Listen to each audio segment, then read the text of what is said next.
Now then, a wonderful introduction. Good evening, everyone. It's a real pleasure to be here. Apart from meeting the head last November, this is the first time I've set foot in the Rainey Endowed since 1981. So it is a real pleasure. It's also terrifying. I think I'm more terrified than I was at my wedding, because normally I speak to people who are ministers of health or agriculture that I'm not going to see again. So my background, I went from here, from the Rainey in 1981 to Queen's and graduated there with a Bachelor of Medicine, Surgery, and a quirk of Queen's is Bachelor in the Art of Obstetrics, and that entailed delivering lots of babies, which are now probably having their own babies. The second degree was in a Bachelor of Veterinary Medicine and Science in Edinburgh, and then it was in London that I did my Master's. I'm also a member of the Royal College of Veterinary Surgeons. So I have kept in touch, not well enough. Facebook is great for more recent updates of the Rainey. We did have a 30-year reunion in 2011, which I came to, and that was great to see people. So I thought it would be in the Johnson Hall, and I wanted to share some memories there. My first day, in fact, coming in as a, I think, 10-year-old into the last 6 months of P7, we had moved, and I had been at the Royal School Dungannon. And since we didn't have time to get the new uniform, my dear mother thought it was a good idea for me to wear my Royal School Dungannon to the Rainey, which I have been, the therapy is just finished. There was me and 750 people in a black uniform. Near the end, I had the pleasure of meeting Jackson Frew this evening, and at the other end, when you could either read a lesson or play the piano for final year, or for S4 as it was, upper sixth at the time, so I chose the piano. But I'd forgotten that the grand pianos then were in concert pitch, so a little higher. So In the Name of Jesus, I think, had Jackson Frew nearly cracking the windows in the Johnson Hall. And so there were the exams, there were some parties as well, and there were speech days. I was lucky enough to go to speech days, but I don't remember anybody from speech days. I have no idea what they said. Willie John McBride was there, I remember him, but I don't remember anything else, so there you go. My presentation today will focus on the time overseas, which has been nearly 20 years, and it's great to hear from the reports earlier that a lot of the students have already had a chance to go overseas. Next slide. So I thought I would go into the archives, and here is to show I did not predate the Rainey. This is the late Jurassic period. And it was too fragile to take out of the frame, so I just took it with my iPod. The next one is, actually, it was a family affair. So my sister was 3 years younger, Alison, who lives now in Belfast, and my little brother was in primary then. He lives and works in Dublin. And I'm delighted to see, or to learn that some of the family, actually, the distant family relations are still going to the Rainey. So I just handed a prize to one. That's a clue. So Sal Sapit Omnia. The only recent time I've used it is it's a great password for your email. Obviously putting in 1713 somewhere, and I'm hoping that there's no budding hackers that remember that. But then I thought a little bit more about it, and I thought, what a weird thing. Salt, is it, table salt? Yes, you need that if you don't have salt. And I thought it does. What the salt is about is your time at the Rainey. In fact, though you don't know it yet as students, your time at the Rainey will flavour the rest of your life. And I can look back after 37 years and confirm that. I thought perhaps the SALT was an acronym, so perhaps School Awakens Latent Talent. I thought that was very fitting for me, since I didn't work hard and I needed the teachers to push me.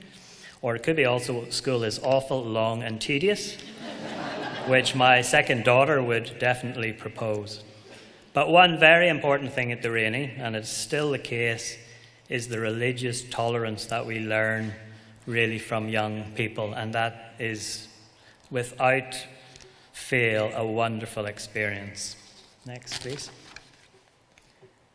So, yes, not showing very well, I'm afraid. Academia was all in the UK as described. I live in Laos. Let me just point out to you. There's my house.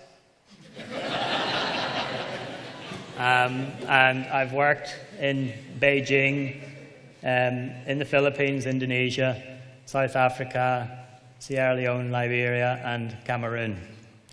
And I think my nearest Rainey'ites are in Hong Kong.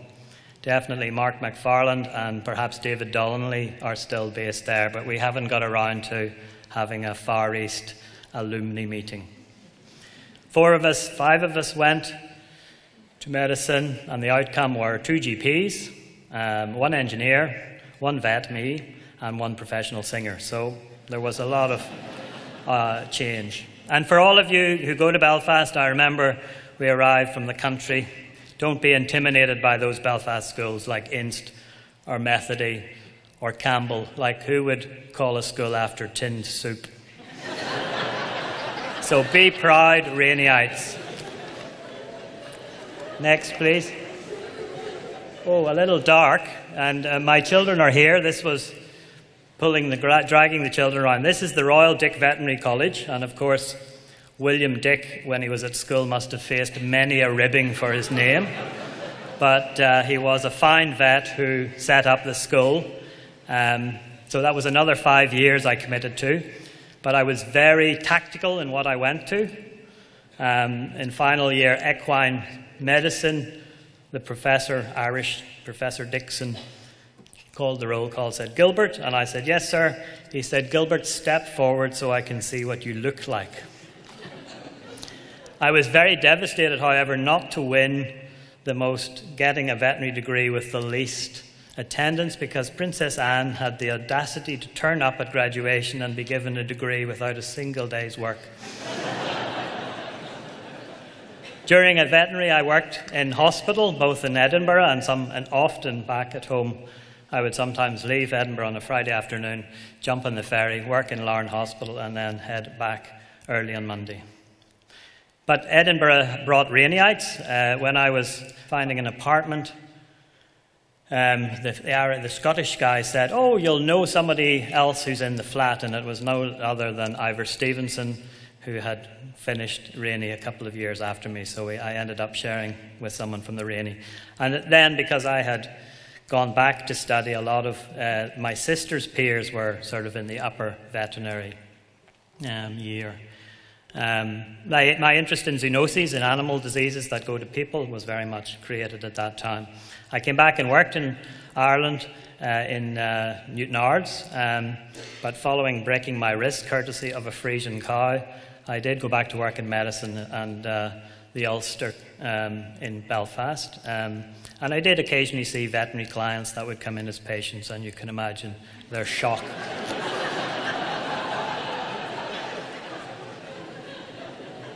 So now to overseas. South Africa for a year, very difficult job working in the slums in Cape Town. Really fire brigade medicine with lots of animals really kept in very dire straits.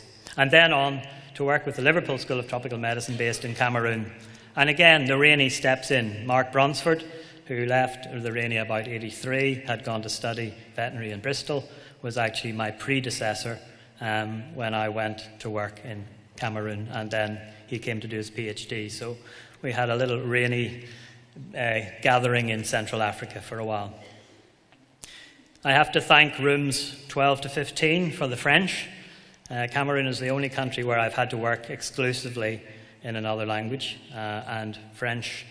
My French, however, has become kind of Africanized, and it's like if I were speaking English with a Jamaican accent, so Parisians were terrified when I spoke French.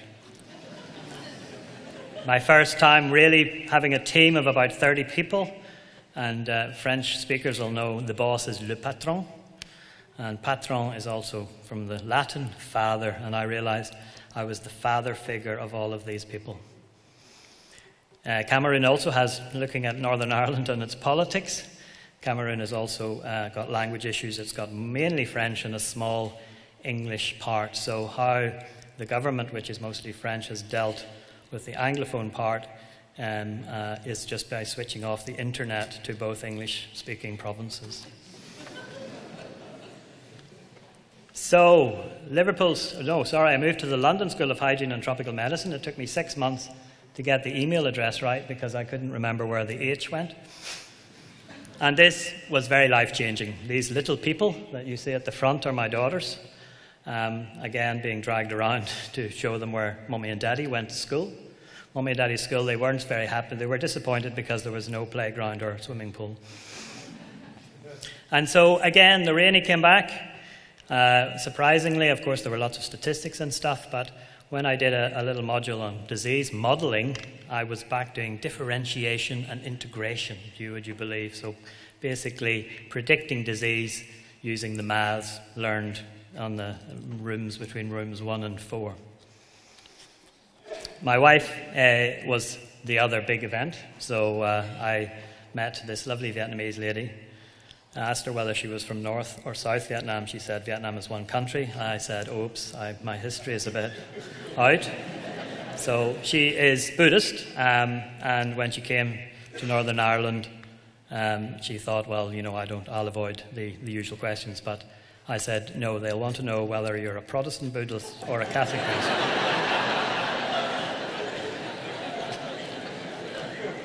So here we are. Queens, again, featured. In 2003, we got married, and we had the privilege of using the Great Hall for our wedding reception, and it was lovely to be back at Queen's, having graduated there. So family started. This is real responsibility. You can see now I've done 11 years, wonderful years at university. So despite the T-shirt, which I'm now saving for my second daughter, life really got quite serious. And to just introduce the children, they are Eurasian. Sorry, it's a bit dark, and they're being brought up very much with their Vietnamese and their Irish roots. They have more passports between them than James Bond.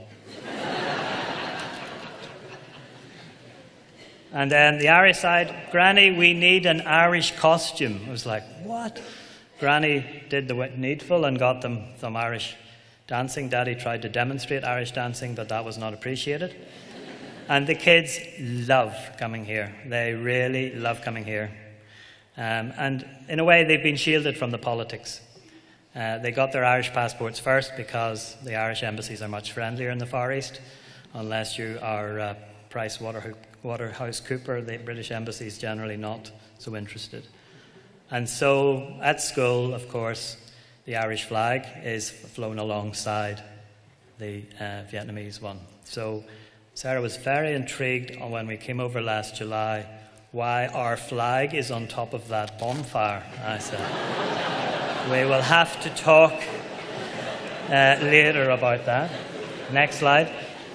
And this is school. So school gets off in the beginning of June and goes back in the early August. And this year is really the full cycle in terms of the timing of coming here. This Sarah on the right in the photo is going into high school. It's IB, International Baccalaureate School. And so she is now starting how I started here in 1974. So it's amazing. There are about 50 nationalities. You can see the flags are all the way in. Very diverse. The challenging thing, though, is that Sarah's, instead of the days of your nice little homework diary and where you should be each day, it's now done online. So she has this manage back, which gives her homework and stuff. It completely confuses her father. Quickly then, this is our house for the last 8 years. It's basically an oversized piece of mahogany furniture. Lovely place, we love it. You can slightly make out there a mast, which when we moved in was actually the internet. You had to have a microwave dish to have internet. Things have improved slightly. And Laos is not well known. Not many people who know the country, so its official name is Lao People's Democratic Republic. They only know it because of its unexploded ordnance. It's the most bombed country per capita in the world. It will take another 75 years to demine what is left after these figures here of bombing in the 60s and 70s. It's a wonderful country. People say, you know about mañana, it'll happen later. So Lao is mañana without the urgency. So moving on, I thought, which adventure should I present at Rainey? Should it be when I was a tank commander? Next. Or when I was doing Indiana Jones? These were both Afghanistan, and the tragedy here is religious intolerance. Some of you may recognize this is what the Taliban destroyed. There used to be massive Buddha effigies here. The Afghans are wonderful people. I'm really sad to hear how difficult times they have. When I worked there, we could drive around, and we used to go on picnics on Thursday afternoon because the weekend there is Friday, Saturday. And they're mad about drinking tea like the Irish. So the rounds weren't really like James Herriot. Here's me in the Central Highlands somewhere. What we were doing was importing vaccines and training not vets, but farmers who were showing signs that they wanted to sort of learn more and provide for their fellow farmers. And livestock in Afghanistan is very important. But one thing I did have to learn is to learn to deal with not medicine or veterinary, with many non-biomedical problem solving. So when I hear the landy is broken, the landy is at the bus station, I don't know what's going on. Next. So it's broken down, and then you can see they have broken down and they've put it on top of a bus. Next slide. And so it arrives back in Kabul. What have you done to my Land Rover? But it was fine, we got it fixed. So then after, another transport mechanism is, this is a camel in the back of a taxi. So I realized that the Afghans, any new solution for transport was no problem for them. In 2003, I went to work for the World Health Organization, and that was in Beijing, China. Next. And SARS, and when I just thought about it, most of you students here will have only been toddlers or not even born in 2002-03, and won't realize, your parents will remember, this was a really global threat at the time. It was spreading with alarming speed, mostly by sick people in aircraft. It went to Canada, Europe, and many cases in China. And so instead of a white coat, I'm sitting on the bed there interviewing this patient. So she was a waitress and who had been confirmed with SARS. So I'm taking notes. I'm also doing it with a translator. And in China, you always have at least 4 or 5 extra people. So I was trying to ascertain how she got infected. And so this was sort of using both my medical and veterinary skills. And in China, then, SARS settled and bird flu, avian influenza, came along to keep me busy. So to finish in Asia, I just couldn't resist this. This was landing in London from Cairo. And you can see how the holding pattern is. And it just, the Asian way, cultural sensitivity took me some years. And basically things get done in a roundabout way. You don't do the European like this. And so to Africa. I spent 9 months in West Africa during Ebola. Went 4 missions. First of all to Liberia, based in Monrovia, which incidentally is the only capital apart from Washington to be called after a US president. Liberia is a very challenged country. Charles Taylor, civil wars, so it was already in a very broken state, as was Sierra Leone.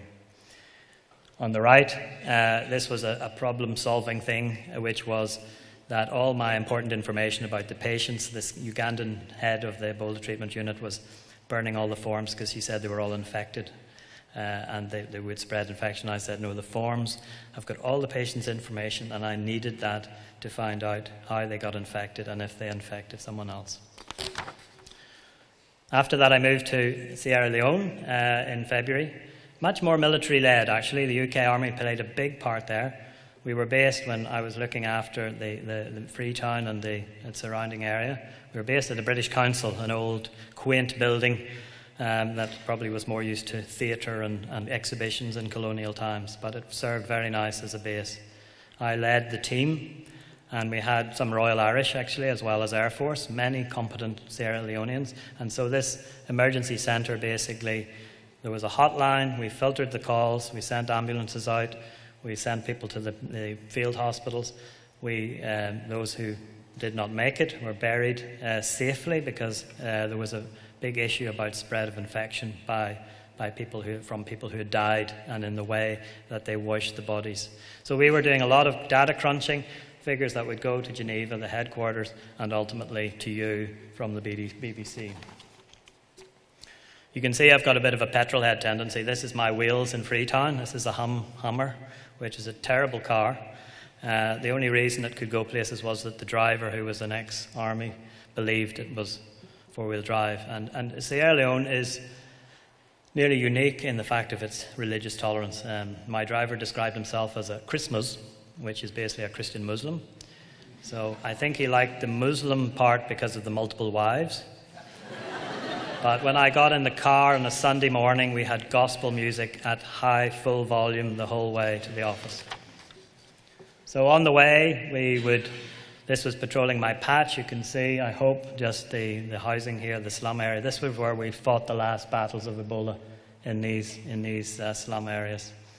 So this day we were on the way to an opium den. We believed there was one person infected, and there was the issue, of course, of needle spread.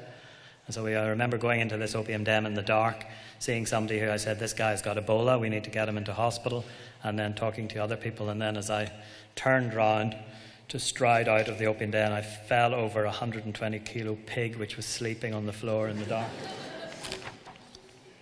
I was a bit frustrated by Google Maps is not very good for slums. So we were like, where are the houses? Where are the houses? So I complained to the Air Force guy, and he gave me an Ordnance Survey map and said, where do you need the maps? And the next day, here, I got my maps. Basically, he just sent a helicopter up with a camera and taken pictures, so wonderful. You can see, bottom left, the sort of nicer looking buildings. That's the equivalent of the Royal Victoria Hospital. That's Connaught Hospital, which was also an Ebola treatment centre.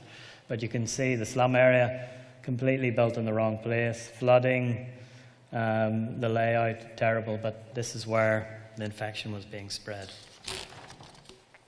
And my team, wonderful, about 40 people I had to look after, and epidemiologists, infection control, drivers, troublemakers, everything. It was a great experience. So what did we do? What is our job? Acknowledge Doctors Without Borders here. So we made these maps regularly. So basically you can see Freetown runs along the top. And the yellow is where there has been cases in 21 days, and the red is 7 days. 21 days is important because once you get after 21 days, that's the maximum time between one person infecting another. And so we wanted to know, are these linked? If there's a new one, where has it come from? Because we had to try to find every link to make sure we had the last case. Next. So as I was leaving Liberia, it looked good in Liberia, actually. There was, will we have no cases by Christmas? But Sierra Leone was a big problem. It had been in the east, and now it had arrived in Freetown. And you can see in Christmas, at the end of 2014, there were more than 250 cases in 1 week. This decreased, and when I moved just about February, so there had been this slight jump because of an outbreak among fishermen. So the fishermen would get sick, people would tend for them, they would drop them at a village, then the boat would go somewhere else and drop them somewhere else. So that was a really difficult case to look for. Next. And then we drew lots of these. The main problem, I mean, Ebola is not it. We actually took away Ebola hemorrhagic fever because it's not often hemorrhagic. It's not the Hollywood approach, but it's so contagious. So what was happening was people were avoiding coming into the hospitals and were rather consulting with traditional healers. So Mr. Shaka here had got Ebola by treating someone else, and then he went on, as you see, to pass it to lots of other people who in turn passed it to other people.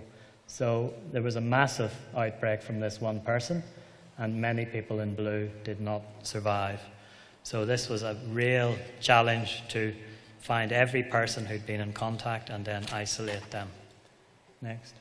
And so as well as with you, with WHO, I've worked with the Food and Agriculture Organization, again, on zoonoses, on animal health, on making animal health and human health work closer together. And of course there are many other UN agencies, so if folks are interested in there's UNICEF and so forth, other agencies that arrange, including the Peace Corps, peacekeeping forces. And so, parting thoughts. I just came from Egypt, so of course I had to go to Giza and see the pyramids. So I got the top picture is the one that everybody has. You know, the Sphinx is huge. The pyramids you can just see in the background. And of course, that's not the case. When you look, terrible picture because I took it into the sun, but just there in the middle is the true perspective. And this is what I say, work-life balance. Don't forget. Do not end up with work like the Sphinx here. You do like the here. Family, other things, very important. And yeah, last slide, I think, is I saw this in Cairo, and like I went, oh wow, isn't this amazing? And my Egyptian colleague went, 1574, what's amazing about that? And of course, he doesn't see the love, that's his second language. Even my American friend who speaks Arabic was also 1574. So basically, I think here, you've got to see things differently, and then part of my job, a lot of my job, is help others see things differently for improvement. And love here, and the example isn't the romantic stuff. You guys are faced in your future with a lot of global challenges in terms of climate change, human rights. It is your future to help. And finally, back to the tank commander. You can see that it's not just being a doctor or a vet. If you have an interest in working overseas, there are many, many things you can do. And of course, many of you will stay in Northern Ireland and within the UK is still to have an interest in broader aspects. But the reason I showed the slide was basically the heads are covered here. This was Afghanistan, and really the cultural sensitivity when you're overseas for vacation and especially for work is to maintain, you know, yourself in terms of appropriate clothing and you know, the cringe factor is a citizen from the country over the Atlantic with the fluorescent president they criticize like a Thai or a Lao professor, you know, in an open, and that is terrible. It's so embarrassing for the professor. So please, when you're abroad, working or whatever, please do bear that in mind. And just to finish, I think there is an opportunity, probably with Ulster Bus, for car breakdown recovery. Thank you very much.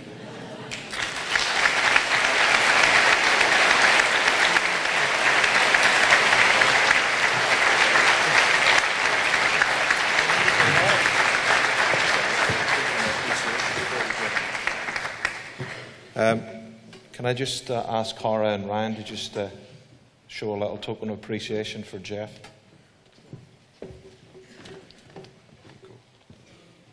Thanks awfully. Can I get a present? Good man. Thank you. Thank you.